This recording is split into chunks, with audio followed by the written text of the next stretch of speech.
È pieno di ostacoli il percorso per la realizzazione dell'aeroporto Valle dei Templi. L'ENAC ha chiesto al Libero Consorzio Comunale di integrare lo studio di fattibilità, redatto dagli esperti della KPMG, con ulteriori studi tecnico-economici e finanziari. In particolare, l'ente preposto al rilascio del parere, che produrrebbe l'inserimento dello scalo nella programmazione nazionale degli aeroporti, ha chiesto di valutare meglio la lunghezza della pista, al momento lunga 1200 metri, e di supportare la documentazione già prodotta con ulteriori dati finanziari e socio-economici e con studi anemometrici, pluviometrici e idrografici aggiornati alla data odierna. Siamo certi, afferma il presidente dell'Ordine degli Architetti, Rino Lamendola, che i tecnici del Libero Consorzio, con il supporto di esperti all'uopo incaricati, sapranno superare le criticità rilevate dall'ENAC che, richiedendo elaborati integrativi, ha di fatto confermato che l'aeroporto Valle dei Templi è in agenda.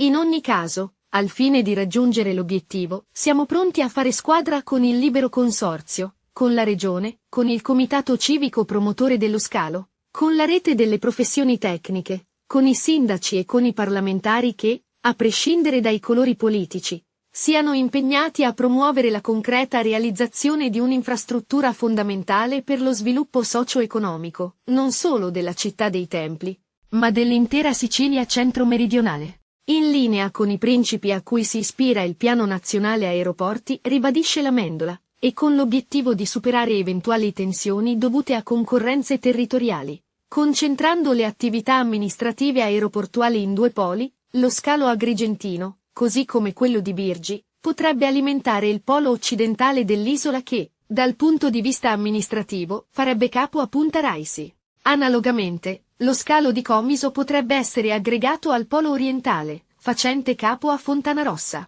Tutto ciò consentirebbe una notevole riduzione dei costi di gestione e una più attenta e organica pianificazione dei voli in relazione alle esigenze del territorio siciliano.